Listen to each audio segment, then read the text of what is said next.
100% የተጠናቀቁ ገዝተው ወዲያውኑ መኖር የሚችሉበትን ዘመናዊ አፓርትመንት ይፈልጋሉ? ሰላም የዴሊ ኢንፎ ቤተሰቦች፣ በዛሬው ቪዲዮአችን 100% የተጠናቀቁ ገዝታችሁ ወዲያው መኖር የምትችሉበትን ዘመናዊ አፓርትመንት በብዙዎች ዘንድ ተመራጭና ተፈላጊ በሆነው የከተማችን ክፍል ይዤላችሁ መጥቻለሁ። በቪዲዮ ላይ ትክክለኛ ሎኬሽኑ የት እንደሆነ፣ ባለ ስንት መኝታ ክፍል አፓርትመንቶችን ማግኘት እንደምትችሉ፣ የሁሉንም አፓርትመንቶች ትክክለኛ ዋጋ፣ ያሉትን የካሬ አማራጮች፣ ትክክለኛውን የግንባታ ሁኔታ፣ የአከፋፈል ሂደቱን እንዴት ነው የሚለውን እንመለከታለን። እንደዚሁም የቪዲዮ መጨረሻ ላይ የባንክ አማራጭ አለው የለውም የሚለውን እነግራችኋለሁ። ቪዲዮን እስከ መጨረሻው ድረስ ተከታተሉት።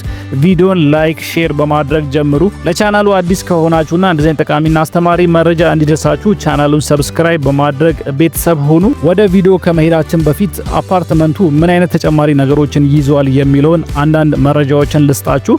ይህ አፓርትመንት የከርሰ ምድር ውሃ ተዘጋጅቶለታል። መብራት ቢጠፋ ስታንድ ባይ የሆነ ጄኔሬተር አለው። ዘመናዊ ሊፍት የተገጠመለት፣ እንደዚሁም ዘመናዊ የልጆች መጫወቻ ግሪን ኤሪያ፣ ዘመናዊ የሆነ የመዋኛ ገንዳን ያካተተ ነው። እንደዚሁም ራሱን የቻለ ዘመናዊ ሾፒንግ ሞልም ተካቶለታል። የተለያዩ ፕሮግራሞችን ማከናወን የምትችሉበት ዘመናዊ አዳራሽን ይዟል። ስለዚህ ይህንን አፓርትመንት ስትገዙ አፓርትመንቱን ብቻ አይደለም የምትገዙት፣ እነዚህን ሰርቪሶች በቀላሉ ማግኘት የምትችሉበትን አፓርትመንት ነው የምትገዙት። አሁን በቀጥታ ወደ ቪዲዮ እንሄዳለን። ስለ አፓርትመንቱ አጠቃላይ የሆነ መረጃን እነግራችኋለሁ። አሁን በቀጥታ ወደ ቪዲዮ እንሄዳለን። አፓርትመንቶቹ የሚገኙበትን ትክክለኛ ሎኬሽን አስቀድመን እንመለከታለን። ይህ በምስሉ ላይ የምትመለከቱት ዘመናዊ አፓርትመንት የሚገኘው በብዙዎች ዘንድ ተመራጭና ተፈላጊ በሆነው የከተማችን ክፍል ለቡ መድኃኔዓለም ፊት ለፊት ገባ ብሎ ሆፕ ዩኒቨርሲቲ አጠገብ ነው የሚገኘው። አሁን ደግሞ የግንባታ ሁኔታውንና እንደዚሁም ባለስንት መኝታ አማራጮችን ማግኘት እንደምትችሉ እንመለከታለን። የግንባታ ሁኔታውን ስንመለከት ግንባታቸው ሙሉ በሙሉ የተጠናቀቁ ግራውንድ ፕላስ 6 የሆኑ አፓርትመንቶች ናቸው። እነዚህ አፓርትመንቶች ባለ 3 መኝታ አፓርትመንቶች ሲሆኑ በተጨማሪም አንድ ተጨማሪ የአጋዥ ክፍልና ላውንደሪ ሩሞችን ያካተተ አፓርትመንት ነው። አሁን ደግሞ ካሬውን እንመለከታለን።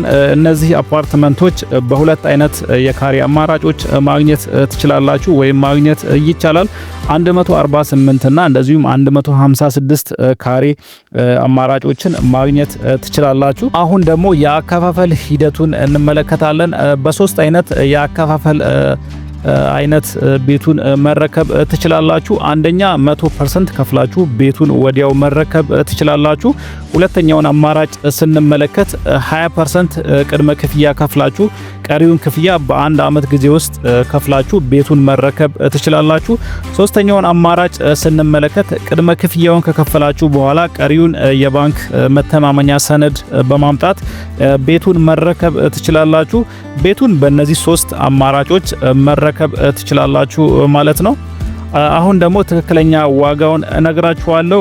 ይሄንን ዘመናዊና ሙሉ በሙሉ የተጠናቀቀ አፓርትመንት በካሬ 109 ሺህ ብር ብቻ የግላችሁ ማድረግ ትችላላችሁ።